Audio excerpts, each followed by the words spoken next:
but we might switch over to the Solary stream. Can you see that now? No, we see a desktop right now. You see that? No, still just a desktop. We see the wanted VGBC, yeah. Okay, stream can't see that, so it's fine. Oh, okay. Yeah, stream is just focused on our faces as we we sort out some minor issues in production.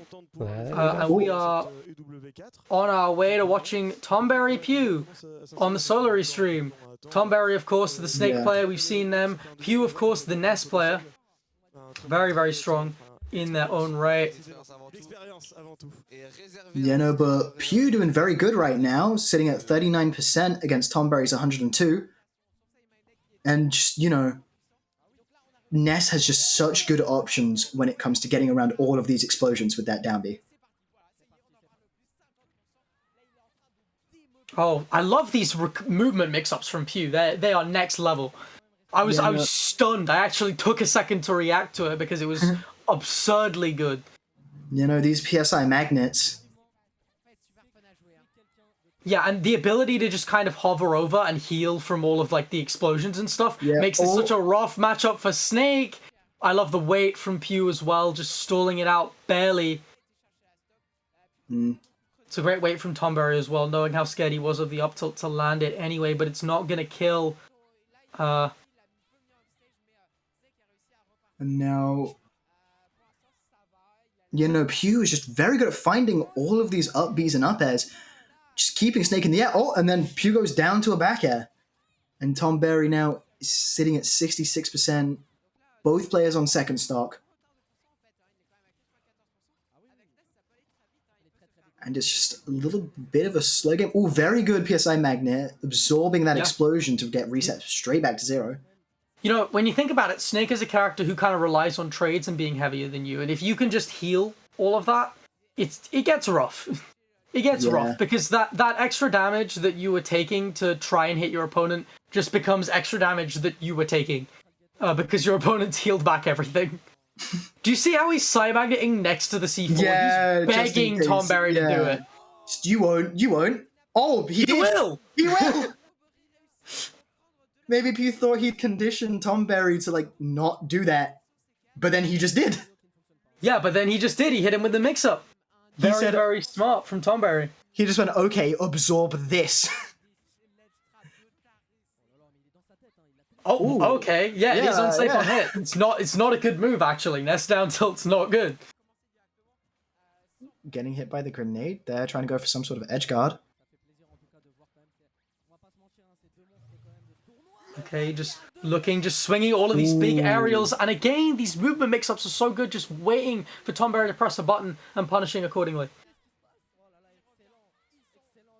Yeah, and now... Oh, Thunder just chasing Snake. The Cypher won't save you. I will chase you down from wherever you may be. Oh, the PSI magnet not coming out quick enough. We're seeing a lot more down tilt. I did mention earlier in another set that it low profiles frame 1. Yeah, you did which say can be that. really useful against rising aerials and against these like low psi magnets. Oh, Tomberry just sticking on a little bit more, just waiting for what Pew's option to get back to ledge would be.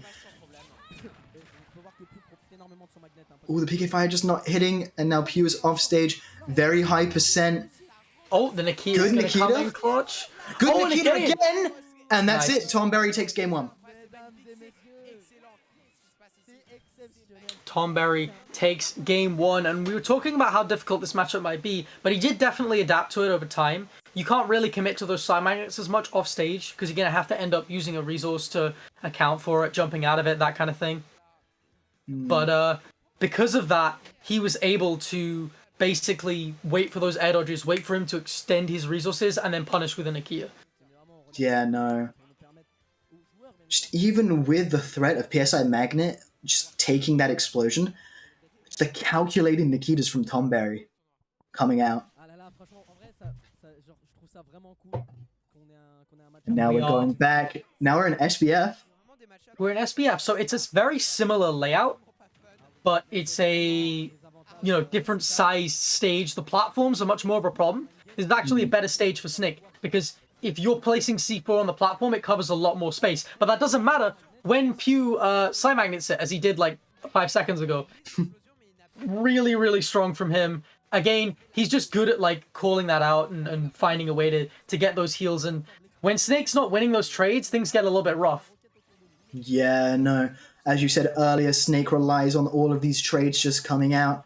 But then unfortunately, as we've mentioned, Pew is just so good at healing that damage back and getting rid of what those trades were. Basically just turning the trades into hits from Pew. Good edge guarding, yeah, with these back airs. Ooh, nice air dodge by Tomberry. And now doing an edge guard of their own with their own back airs.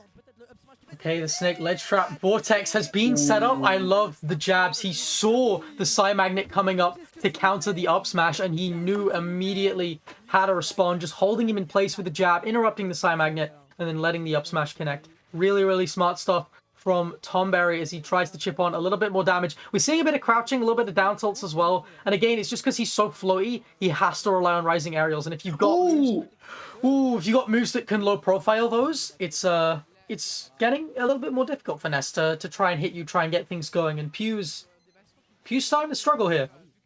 Yeah, but no matter what you do against Ness, you're always going to get hit by that back throw. That back throw, one of the strongest in the game, ain't it? Yeah, it really is. Looking for the up tilt, another one of the strongest moves of its category. Yeah, exactly. And again, just so scared of those rising aerials, willing to low profile, willing to just walk around and wait for his point in time. But he hits with the dash attack, such a good burst option. Tomberry is not afraid to admit that Ness can scrap. This is not a matchup where you can sit here and kind of chuck grenades and hope your opponent falls into them, or just go for all of your big grenade setups. You can't leave 10 grenades on the floor and then combo off that the way you normally would, because if you do that, Ness is just going to heal. So exactly. Instead, he's having to rely on his burst options. He's having to rely on scrapping a lot more. And people forget, Snake can box. Yeah, no, that CQC coming out. Snake is very good at just sticking there and hitting ya. And Pew's very good at moving. Yeah, no. Yeah, like the double Psy Magnet. I haven't seen anyone optimize it, but like you can basically use that like a wave shine. Like double drum cancel Psy Magnet with the late hits as well. It's disgusting. It's a super good move. Tomberry wanted it. Tomberry wanted it. Tomberry wanted something disgusting. Look, 106% in the lead. Tomberry's feeling himself. Oh god, but no, yeah, but there's no that because Pew is healing. Pew is healing. He's only at 70. Oh my god. All right, this could all slip away from Tomberry, and maybe going for the fair was the bad idea. You never know. He's trying to heal the Nikita, but it didn't detonate. Be like, oh, I looked down at the player cams at the bottom and I saw Tomberry smile when he SD'd. He knew what he went for. Okay, the Nikita comes out. Yeah, it's so difficult comes out again to deal with, but he recovers high. Oh, snake down smash, and Tomberry thankfully wins. Great spacing there on that snake down smash to cover even the furthest possible drift away. He tried to just drift away and then snap back to ledge, but Tomberry, super smart, placed himself right on top of the ledge. Really, really difficult to like get around that, and very, very good job from Tomberry there. Yeah, no, even after that forward air mishap, Tomberry was still able to stay cool, not panic after SDing, and just get that kill that he needed.